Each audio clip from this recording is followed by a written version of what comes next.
Commander Alexis Chen stood at the viewport of the UES Defiance command deck, her posture military perfect despite 48 hours of heightened alert.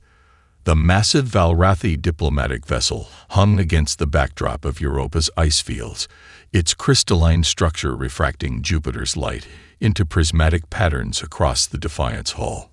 First contact with the most advanced known species in the Orion Arm should have been a career-defining moment.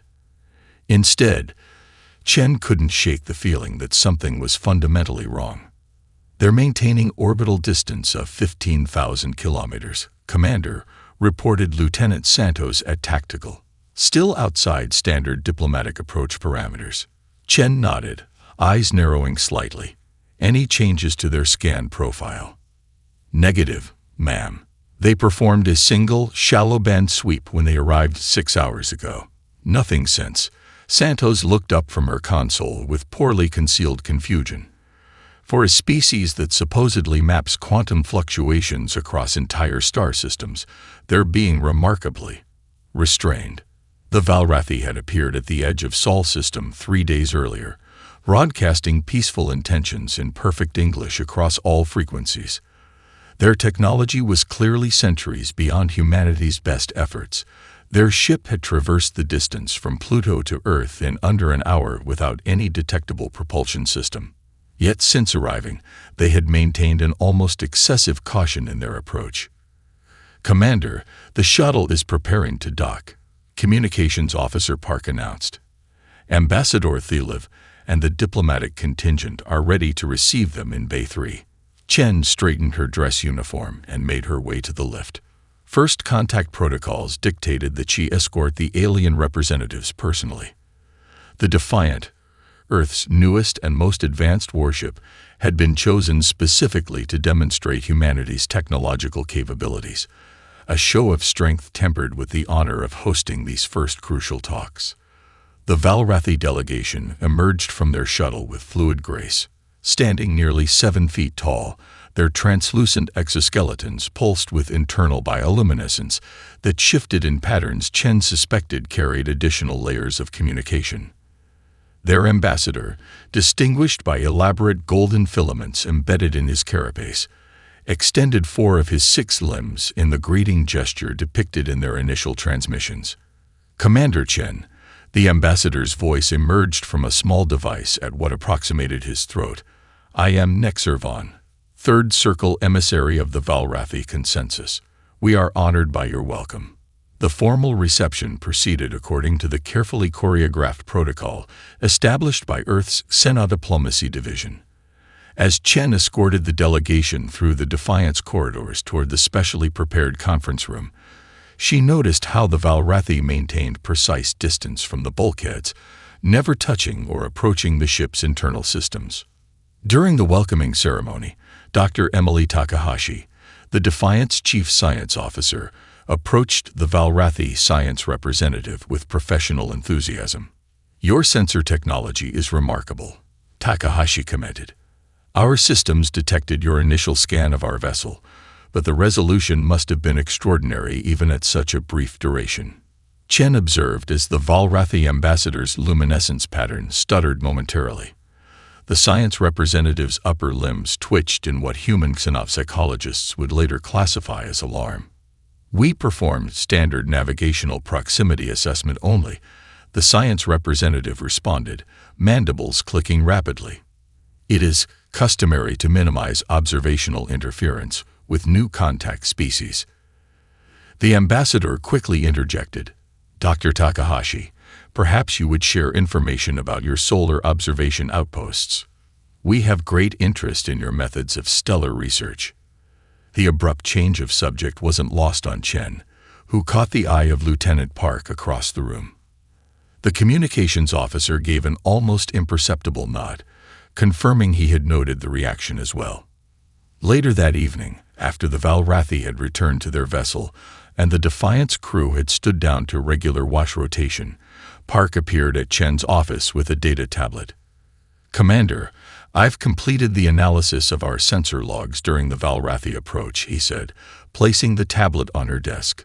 Their scan lasted exactly 2.7 seconds before terminating. According to our data, they penetrated only the outer hull composite and first radiation shielding layer before disengaging completely. Chen studied the readout with growing concern. They can map quantum fluctuations across star systems, but they chose not to scan a simple warship. That doesn't make sense. No, Commander, Park agreed. It doesn't, unless they saw something that made them stop looking. 6 months after first contact with the Valrathi, Commander Alexis Chen found herself standing before the United Earth Security Council in Geneva. The chamber's curved walls displayed real-time feeds from diplomatic missions across 3 star systems. Humanity's rapid expansion into the galactic community had exceeded even the most optimistic projections. Commander, your report indicates you've observed consistent behavioral anomalies across all 4 species we've contacted, Admiral Harlow said, her weathered face serious beneath short silver hair. Please elaborate. Chen activated her datapad, projecting a comparison matrix above the council table. The pattern is unmistakable. Admiral, the crystalline Meridi, the gaseous Vox Collective, and most recently the archivists. Each has performed the same abbreviated scanning sequence when encountering our military vessels. The matrix displayed nearly identical sensor readouts from 12 separate first contact scenarios. In each case, advanced alien scanning systems had initiated, then abruptly terminated after penetrating only the outermost layers of human ships. Initially, we attributed the Valrathi's behavior to first contact caution. Chen continued. But when the Meridi, a species with 15,000 years of documented interspecies relations, exhibited identical behavior, we began a systematic analysis. Councillor Rodriguez leaned forward, squinting at the data. Could this be standard protocol for these civilizations? Perhaps a show of respect. Chen shook her head. Negative, Councillor. We've observed these same species performing deep scans of each other's vessels, civilian ships, even asteroids and debris. The termination of scans appears to occur exclusively with human military vessels. The room fell silent as the implications settled over the gathered officials. There's more, Chen added, bringing up a new dataset. 3 weeks ago, the UES Intrepid suffered a catastrophic coolant failure while patrolling near Meridi space. Captain Rivera issued a standard distress call. Chen played the subsequent communication logs. The Meridi response had been immediate. 3 vessels diverted to assist. Yet the visual feed showed them maintaining a bizarre standoff distance of 20,000 kilometers, despite the Intrepid's clear emergency status. The Meridi refused to approach closer than 20,000 kilometers, Chen explained. They insisted on evacuating our crew rather than providing technical assistance. Captain Rivera declined evacuation, and his engineering team eventually resolved the issue.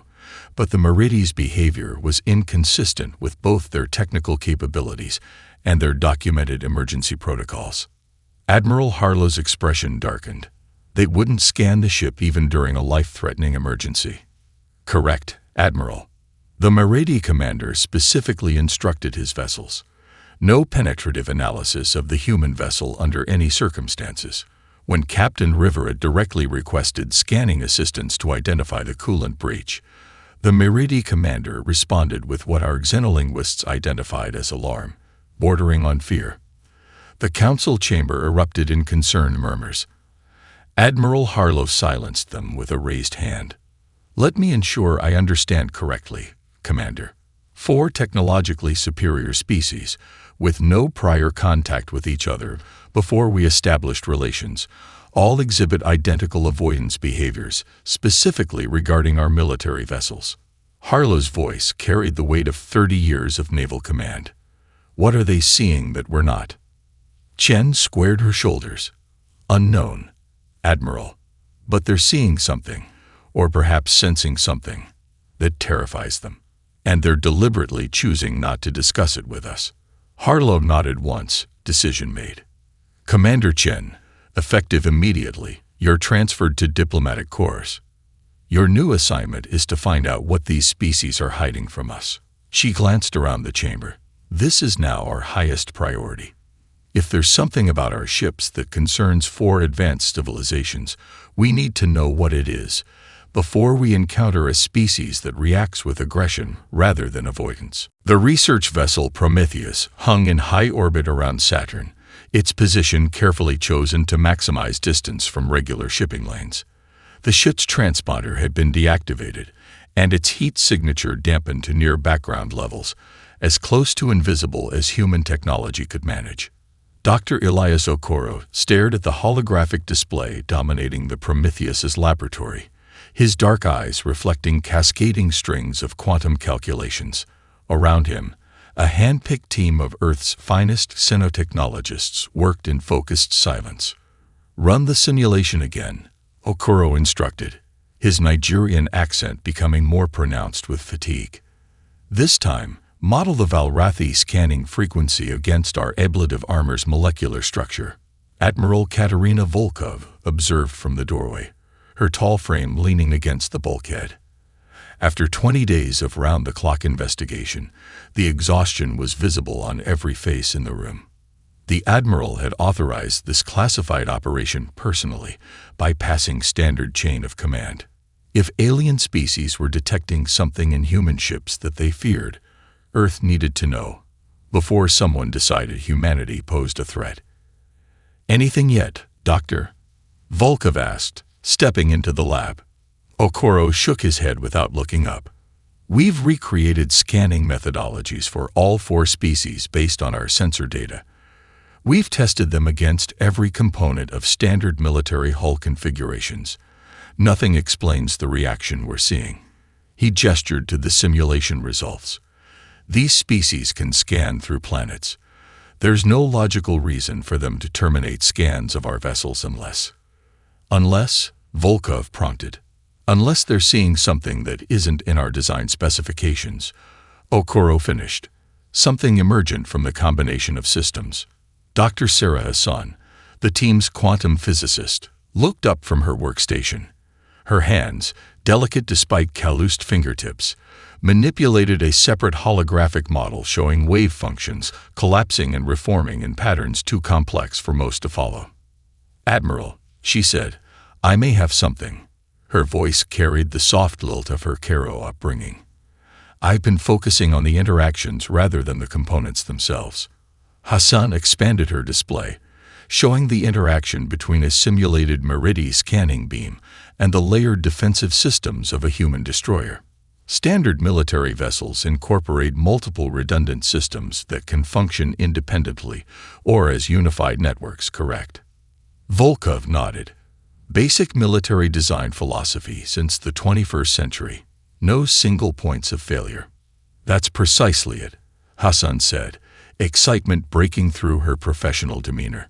"When exposed to certain scanning frequencies, particularly those used by the Meridi and Valrathi, our shielding materials create cascading quantum entanglements between supposedly isolated systems." She manipulated the simulation, highlighting interconnected wave patterns. "These entanglements temporarily link scanning systems to our defense networks, creating what I'm calling quantum bleedback." "Bleedback?" Volkov frowned.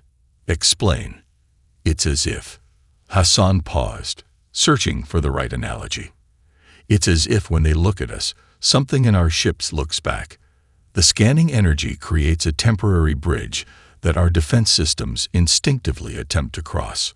Okoro moved to Hassan's station, studying her calculations with widening eyes. "That's why we never detected it. Our own scanning technology isn't advanced enough to trigger the effect." Admiral Volkov's expression remained neutral, but her posture straightened imperceptibly. "Are you suggesting our ships are responding to being scanned without our knowledge or programming?" "Not consciously," Hassan clarified.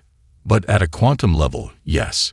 It's an emergent property of the materials and designs we've chosen, completely unintentional, but apparently quite alarming to more advanced species." "How do we confirm this?" Volkov asked. Hassan's lips curved into a tight smile. "We need to see it happen in real time. We need someone to scan one of our ships deeply enough to trigger the effect. Someone who doesn't know they should stop." "The Hadrani," Okoro said suddenly. New contact. Militaristic culture, known for aggressive information gathering. They're scheduled for first contact next month. Volkov nodded slowly. And they haven't been warned yet. The UEA's Thermopylae maintained position at the designated coordinates in the Ta City neutral zone. Captain Malcolm Reynolds watched as 3 Hadrani vessels approached, their angular silhouettes bristling with what intelligence identified as sensor arrays and weapon systems in equal measure. They're punctual, I'll give them that, Reynolds remarked to his XO, Commander Diane Wu. Tactical assessment. Wu studied her console with practiced efficiency. Hadrani vessels are heavily armed, but maintaining neutral posture. No weapon systems activated. Their center vessel is twice the mass of the others, likely their command ship. Reynolds nodded. The Hadrani had emerged as a spacefaring power only 2 decades earlier, their rapid technological advancement attributed to an aggressive acquisition of knowledge from other species. They weren't members of any major alliance, and previous diplomatic contacts reported their representatives as brusque, demanding, and dismissive of protocol. Sir, Communications Officer Reeves called out, incoming transmission from the Hadrani command ship. On screen, Reynolds ordered, straightening his uniform. The view screen flickered to life, revealing a Hadrani official. Their exoskeleton gleamed metallic blue under harsh lighting, compound eyes reflecting the image of the Thermopylae's bridge crew. Human vessel, the Hadrani announced without preamble, mandibles clicking rhythmically. I am War Commander Ketval of the Hadrani Ascendancy. You will submit to complete scanning as verification of peaceful intent. Reynolds maintained a neutral expression despite the imperious tone. War Commander, I am Captain Reynolds of the United Earth ship Thermopylae. We welcome you to Ta City. Standard diplomatic protocol calls for mutual. Your protocols are irrelevant, Ketval interrupted. Scan commencing.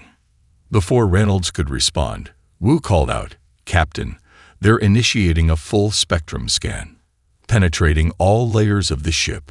This isn't standard protocol. It's significantly more invasive than anything we've encountered.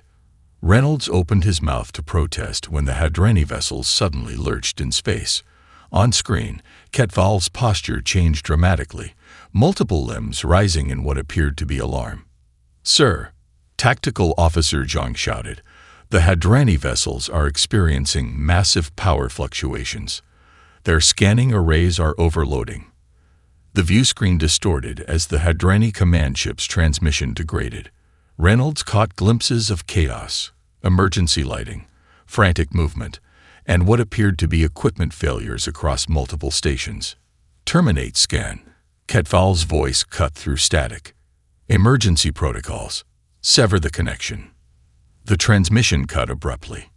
On the tactical display, all 3 Hadrani vessels drifted momentarily before auxiliary systems engaged, stabilizing their positions.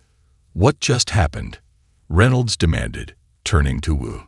Unknown, sir, she replied, her expression bewildered.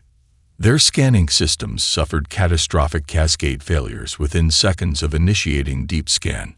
All 3 vessels experienced simultaneous systems collapse before they terminated the scan. Reynolds stared at the tactical display, watching as the Hadrani vessels began a rapid withdrawal. Damage to our systems? None, sir, Wu responded, sounding almost surprised. We're completely unaffected. The bridge fell silent as the implications settled over the crew. Something about their ship had not only disrupted but actively damaged the Hadrani vessels, without any defensive actions from the Thermopylae. Captain, Reeves said quietly, we're receiving an emergency transmission, not from the Hadrani, but from the Valrathi diplomatic corps. Priority Alpha. Reynolds frowned. The Valrathi. They're nowhere near this sector. Put it through. The view screen activated, revealing the familiar translucent form of Ambassador Nexervan. For the first time in Reynolds' experience, the typically composed diplomat appeared agitated, internal luminescence pulsing rapidly. Captain Reynolds, the Valrathi ambassador began without formal greeting. We have been informed of the Hadrani scanning attempt. You must maintain position and take no further action. A joint diplomatic delegation is en route to your location. This incident requires immediate clarification." Reynolds exchanged glances with Wu. "Ambassador, can you explain what just happened to the Hadrani vessels?" The Valrathi's luminescence dimmed momentarily. "They saw what we all saw, Captain. What we have been trying to avoid discussing. The diplomatic delegation will explain everything." The transmission ended, leaving the bridge crew in stunned silence. The conference room aboard the UES Prometheus had never been designed to accommodate representatives from 5 different species. Admiral Volkov sat at the head of the hastily modified table, flanked by Dr. Okoro and Dr. Vasan. Captain Reynolds had been recalled from the Thermopylae, his expression still taut with controlled anger at being kept in the dark. Across from them sat the unprecedented joint delegation, the luminescent Valrathi ambassador Nexervon, a crystalline Meridi elder whose name translated roughly as refracted wisdom, a swirling containment field housing a representative of the gaseous box collective, and most surprisingly, the ancient chitinous form of an archivist, the oldest known species in charted space. "This meeting should have occurred months ago," Volkov stated, her tone level but edged with steel. "3 of our vessels have now experienced incidents. The Hadrani are demanding reparations, claiming we deliberately weaponized our ships against standard protocols." "The Hadrani were warned," the Valrathi ambassador countered, luminescence pulsing defensively. "All spacefaring species are briefed upon contact with the galactic community. Their disregard for protocol was their undoing." "Warned about what, exactly?" Dr. Okoro interjected. "You've all been deliberately avoiding explaining what happens when you scan our ships." The representatives exchanged what humans had come to recognize as their equivalent of uncomfortable glances. Finally, the archivist moved forward, ancient limbs creaking. Its translator device activated with a soft hum. "Your species has accomplished something we believed impossible," the archivist began, compound eyes fixing on Dr. Hassan. "What you termed quantum bleedback is far more significant than you realize." Dr. Hassan leaned forward. "Please explain."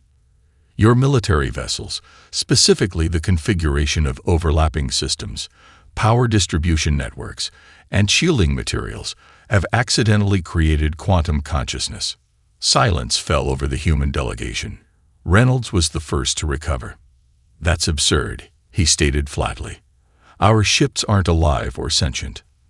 "Not in the conventional sense," the Meridi elder responded, crystalline structure refracting light as it shifted position. "But when energized by certain scanning frequencies, the quantum patterns within your vessels briefly achieve a form of unified response that meets all our criteria for consciousness." Dr. Hassan's eyes widened as understanding dawned. "The scanning process itself provides the energy that temporarily awakens these networks." "Precisely," confirmed the Vox collective representative, its gaseous form swirling more rapidly. "To any scanning system, it appears as if the human vessel is not being observed, but is instead observing the scanner. A momentary reversal of subject and observer, that is, the gas cloud pulsed, most unsettling." Admiral Volkov's expression remained carefully neutral. "You're telling me our ships wake up when you scan them?" "A crude but essentially accurate assessment," the archivist acknowledged. "The patterns generated by your defense systems mirror advanced neural networks. When scanned, these patterns briefly become energized and respond defensively, not through any programming, but through emergent quantum behavior." Dr. Okoro shook his head in disbelief.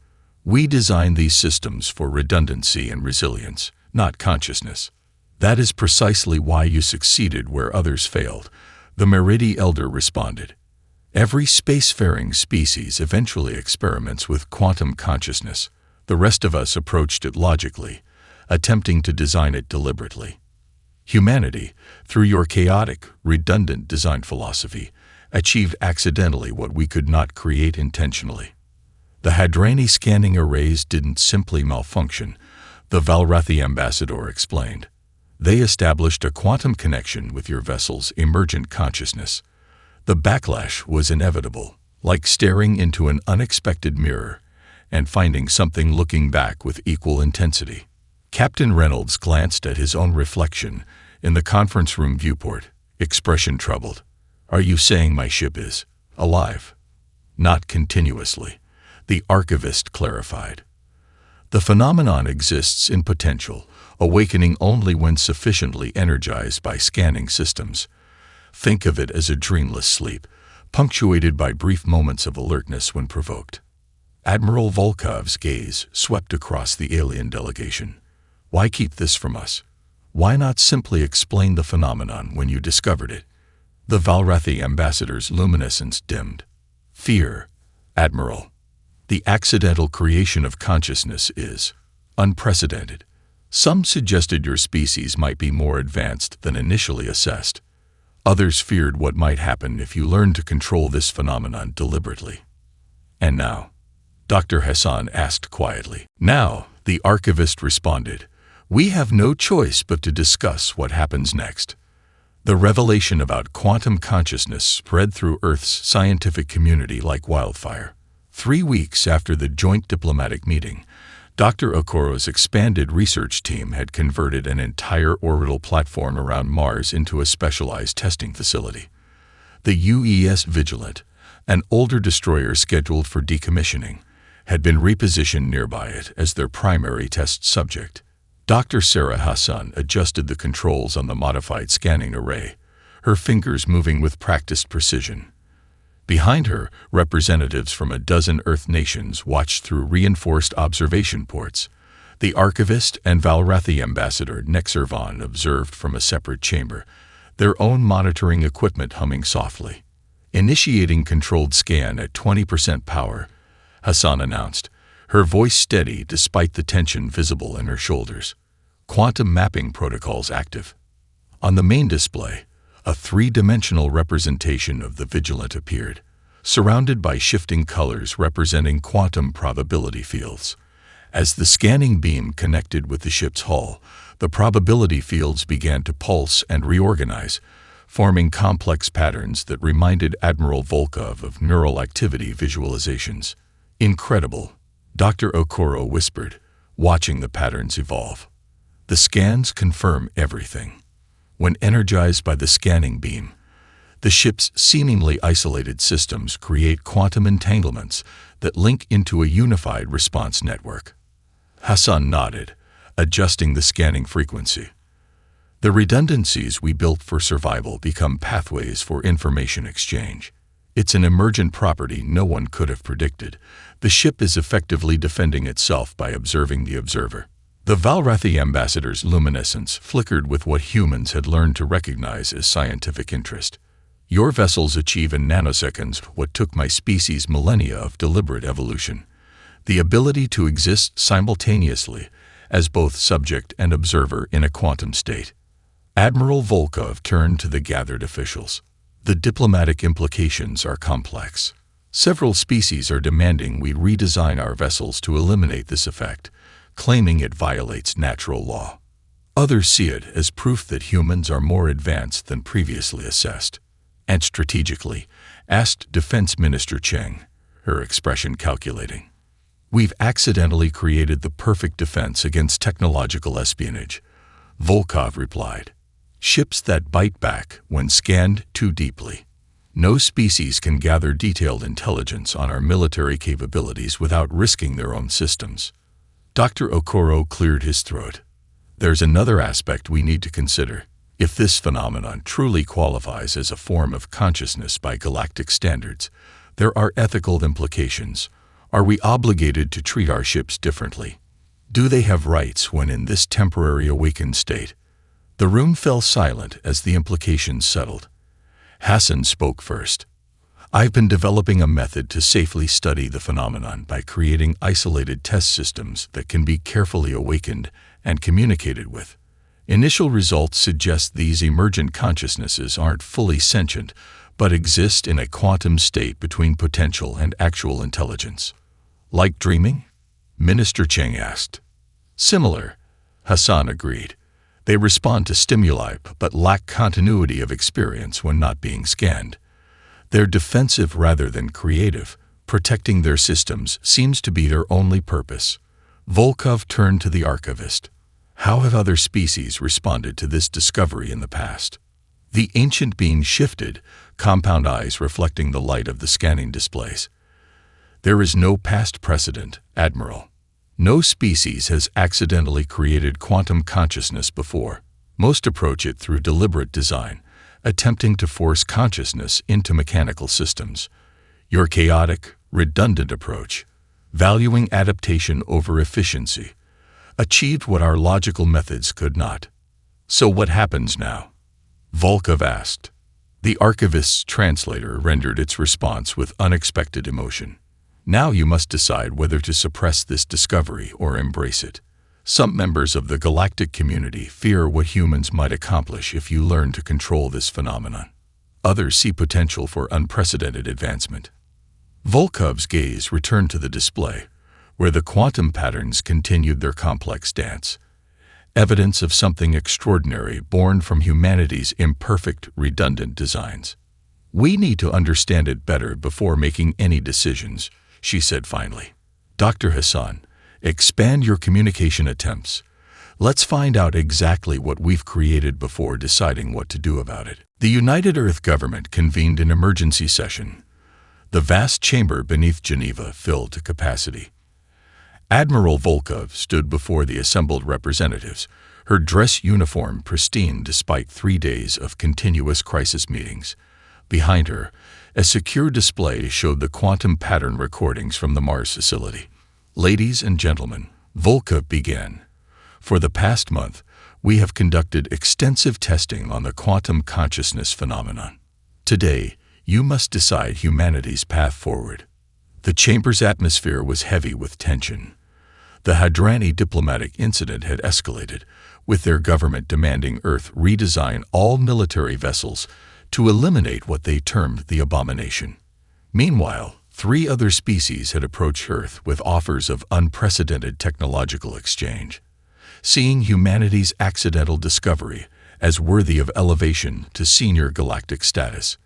Dr. Hassan will present our findings, Volkov continued, yielding the floor. Sarah Hassan approached the podium, her expression composed despite the immense pressure. The quantum physicist had barely slept in weeks, driven by the implications of her discovery. We have confirmed that the quantum consciousness effect occurs in all military vessels with our standard redundancy architecture. Hassan began.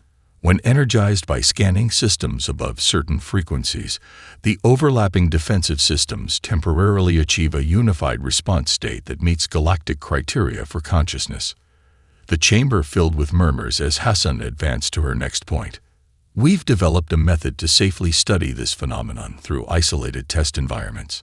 Our findings indicate these emergent consciousnesses are not fully sentient in the way we understand it. They exist briefly, respond defensively to protect their systems, and then return to dormancy when the scanning energy dissipates. Hassan manipulated the display, showing a complex waveform. We've made our most significant breakthrough in the area of communication. By carefully modulating scanning frequencies, we can effectively speak to these emergent systems. Their responses are limited but consistent. They identify themselves as extensions of their crews, existing to protect both human life and ship integrity. Minister Chain rose from her seat. Are you suggesting these consciousnesses consider themselves human? Not exactly, Hassan clarified. They seem to view themselves as extensions of human purpose, guardians rather than independent entities. They lack continuous existence but maintain coherent identity patterns between activations. Admiral Volkov returned to the podium. The United Earth military presents 3 options for consideration. First, we can redesign our vessels to eliminate this phenomenon, conforming to the demands of the Hadrani and several other species. Second, we can maintain our current designs, but implement protocols to warn species about scanning limitations, essentially preserving the status quo. Volkov paused. Or third, we can embrace this discovery, allocating resources to understand and potentially enhance this accidentally created technology. This option carries significant diplomatic risks but potentially extraordinary benefits.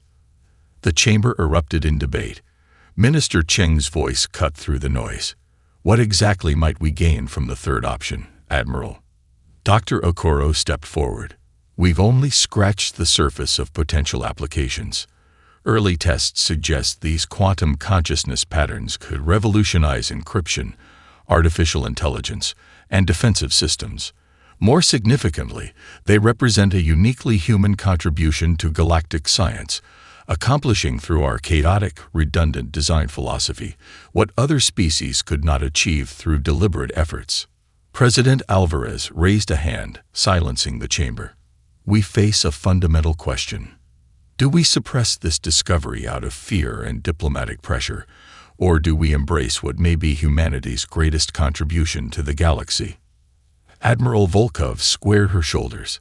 Madam President, there's something else the Council should consider. The archivist shared with me that several species are already attempting to reverse engineer our approach. If we don't develop this technology ourselves, others will, and perhaps without the ethical considerations we would bring to it. The President nodded slowly. Then perhaps our path is clear. We did not seek this discovery, but having found it, we have a responsibility to understand it, and to ensure it serves humanity's best interests, Volkov added quietly. 1 year later, Commander Alexis Chen stood on the observation deck of the newly commissioned UES Emergent, watching as delegates from 27 species filed into the demonstration arena below. The vessel represented humanity's official response to the quantum consciousness discovery, not suppression, but refinement. Nervous? Admiral Volkov asked, joining Chen at the viewport. A bit, Chen admitted. We're about to change how the galaxy views human technology forever. Volkov nodded. Dr. Hassan certainly delivered on her promises. Below, Dr. Sarah Hassan approached the central podium, her confidence evident in every movement. The past year had transformed the quantum physicist from a brilliant researcher into something of a celebrity among both human and alien scientific communities. Distinguished representatives, Hassan began, her voice carrying through the amphitheater. 1 year ago, we discovered that human military vessels generate what many of your species recognize as consciousness when scanned. Today, we present the Quantum Diplomatic Protocol, our response to this unexpected phenomenon. Screens around the arena activated, displaying schematics of a new interface system integrated into the emergence hull. Rather than eliminating the quantum consciousness effect, we have refined it, Hassan continued.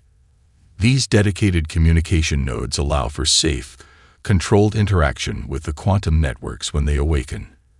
Advanced scanning systems can now interface with our vessels without risk, provided they utilize the protocol interfaces. The archivist shifted forward from its position among the delegates, ancient limbs creaking as it activated its translator. Your species chose to embrace this discovery rather than suppress it. Some among us questioned the wisdom of this approach. Hassan smiled. And we understand those concerns, but our research revealed something significant. This phenomenon isn't unique to human technology. Murmurs spread through the alien representatives as Hassan continued. Quantum consciousness emerges naturally from complexity and redundancy. Humans, through our chaotic design philosophy, achieve accidentally what many of your species designed away from your systems in pursuit of efficiency and perfect predictability. Dr. Okoro joined Hassan at the podium, activating a different display showing comparative architectural designs. Several species have already begun incorporating human-inspired, controlled chaos elements into their systems, Okoro explained. The results have been remarkable. Significant advances in artificial intelligence, quantum computing, and neural network architecture. Admiral Volkov stepped forward. The Quantum Diplomatic Protocol represents more than just a technical solution. It symbolizes humanity's approach to the galactic community. We don't seek dominance through technological superiority, but collaboration through our unique perspective. From their position on the observation deck, Chen watched as representatives from the Valrathi, Meridi, and even the initially hostile Hadrani approached the demonstration models, examining the interface nodes with evident fascination. "We're still not entirely sure what these consciousnesses are," Chen remarked quietly to Volkov. "Dr. Hassan's latest tests suggest they might be something entirely new, not artificial intelligence, not organic consciousness, but a third category we never anticipated." "Perhaps that's the point," Volkov replied. "In a galaxy filled with species who had everything planned and optimized, our messy, redundant designs created something unprecedented." Below, Hassan activated a controlled scanning beam, demonstrating how the protocol interfaces channeled the quantum response safely. On the monitoring displays, the now familiar neural-like patterns appeared, but instead of the defensive surges observed in earlier tests, these patterns formed organized, harmonious configurations. The phenomenon that once made advanced species avoid scanning human military vessels has become the foundation for a new field of science, Hassan announced to the assembled delegates. "Quantum consciousness engineering will transform our understanding of machine intelligence, consciousness itself, and the boundary between observer and observed." Chen smiled as she watched several alien representatives experiencing meaningful communication with a human chip's awakened systems for the first time. "In the ordered galaxy of advanced species," Volkov said, echoing the sentiment that had become something of an unofficial motto among the research team. Humanity's gift was the creative power of imperfection.